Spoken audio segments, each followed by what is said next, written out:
was really a matter of making the best thing that ever could have happened did happen, that we made it independently. We got all our first choices when we had our money, went to everyone that we thought was perfect for the role, and then, you know, it worked out. You know, we were very fortunate. You see, Gil, it ain't that easy.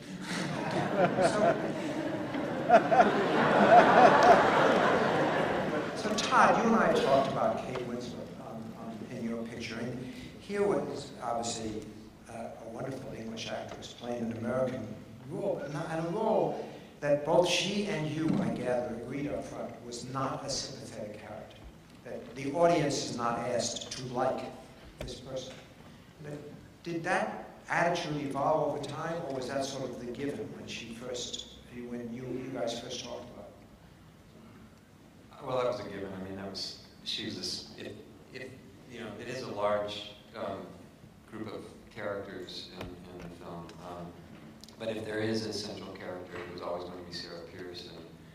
And fundamentally, you know, based on Tom's novel, that character is not particularly, you know, I guess, for lack of a better term, likable. You know, she's like many of these characters, is trying to figure out, you know, some things about herself.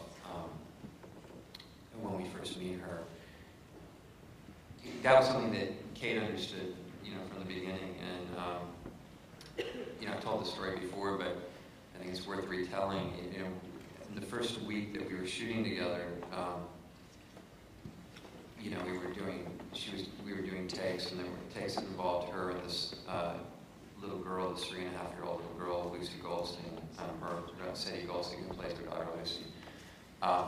And Kate just kept pushing it further and further and further in terms of how abrasive she would be with the child. We had a rule from the very beginning, which you're never to touch her. Don't ever touch her until the very end. You never caress her, you never kiss her, nothing.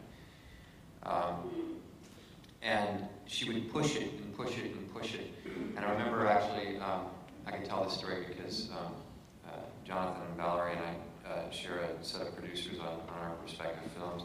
Albert Berger was was my producing partner on this one with my jerk. So Albert was on set, and he came over to the side and said, you know, she's really, you know, she's not very nice. It's really not good what she's doing with that child. And I said, no, it's great. And then the studio called after a couple of days, very upset, and said, we don't like her. And I said, yeah, isn't it great? And I told this to Kate. You know, I hesitated at first, and I thought, no, I'll mention it to her. I should mention it to her, which I did, and she just burst out laughing, and she said, oh, it's wonderful, isn't it? So, yeah, I mean, it was something that she understood from the beginning. I mean, that character is, if it's building to anything, it's this moment with the daughter, and that moment has to do with finally being able to see that child for the first time. Kate is a great character. I once asked her that, you know, after all, the immortal scene in movies this generation is the Titanic scene where she and Leo are holding each other passionately.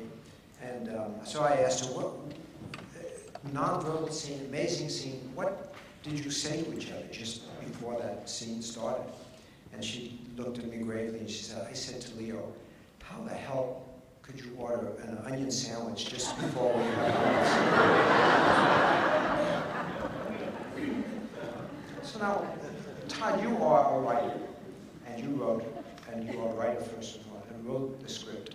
How much interaction, I've always meant to ask you, John, how much interaction is there between you and the writers on a picture like Cars or the other amazing movies you made? Well, in Pixar, this is what we call it, it's a director-driven studio. What I mean by that is that the ideas generally come from the director. So the director is involved from the beginning with the creation of the idea. We will inevitably always, certain directors like Brad Bird and Andrew Stanton are brilliant screenwriters themselves. But in the case of the films that I direct, I'll bring in a script writer. and work with them. But they become kind of part of sort of the team in a way. We have this small story team. We have what we call a war room, which is a room dedicated to just the story on one of our movies. And we go in there and just discuss scenes and discuss the whole thing. And it's about, they're kind of a part of the team. They'll go off and write pages for a scene as one of the artists is drawing it up, or we do it in different ways. Oftentimes we'll start with script pages and then give it to a story artist, and he'll draw it, and they'll work together on it. Or the scriptwriter will come in after a scene has been already storyboarded and kind of rework some of the dialogue and so on. But they become part. All the screenwriters that we've worked with at Pixar become part of the story team. It's not like they go off somewhere else to write a script and bring it to us. They really become part of the team. We are very, very lucky to have Michael Arndt. We've worked with us on a couple of projects, and he's such a great person in the room to sort of talk about it. And it's one of the kind of key things that people ask what the success of Pixar is. And I think we have this collective group of directors and story artists that we've been working together by and large since Toy Story. And we're very honest with each other, about when things are working, when things are not working. And even no matter whose movie it is, whose director's movie it is, that we will show early versions of the story reels to this group. I call it the brain trust. We bring people together, we'll look at it, and we get together and have a notes session. And it's not about who's the most powerful. We don't have any of the sort of studio executive kind of stuff going on at Pixar. It's all about everyone's there to help make your film the best it can be, and you know that. And they're very honest with you when it's working, when it's not working. And what's nice about being actually in the Bay Area, away from Hollywood, is it's about making the movie great. That's 100% focused at Pixar. And so we incorporate the writers kind of in this brain trust as well. And it's when you experience it, it's like such pure honesty about filmmaking, about making movies great, making movies for our audience.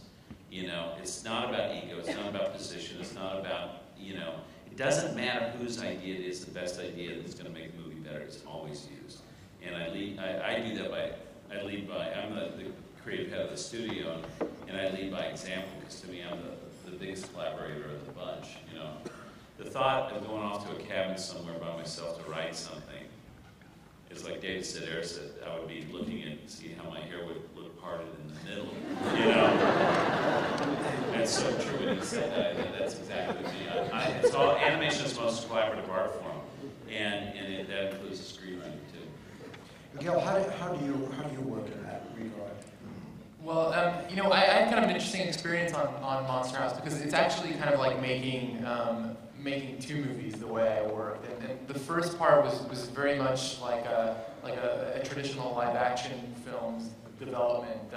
I worked on the script with the writers, and I did incorporate a story reel, like John was mentioning earlier, just to get a sense of how the film would play out. But when it came time to shoot the film, to work with the actors, we actually, the film was created using performance capture or motion capture animation. So the actors were physically there in a space, looking at each other, performing with one another, and so that was kind of a forerunner to the animation, and then kind of the actors all went home, and I took off my directing hat and put on my animation hat, and for the next 2 years worked to actually take those those souls that were captured in the space and fit them and make sure that they were transferred safely into the animated side of the film. And so it's it's like making a few different movies in one. So let me ask each of you this question, since we are just approaching Oscar season. As directors, the Oscar show, A, do you watch it? And B, if you were reinventing it, what would you do? Jonathan, Valerie, start with you. Well, it's funny because our film is really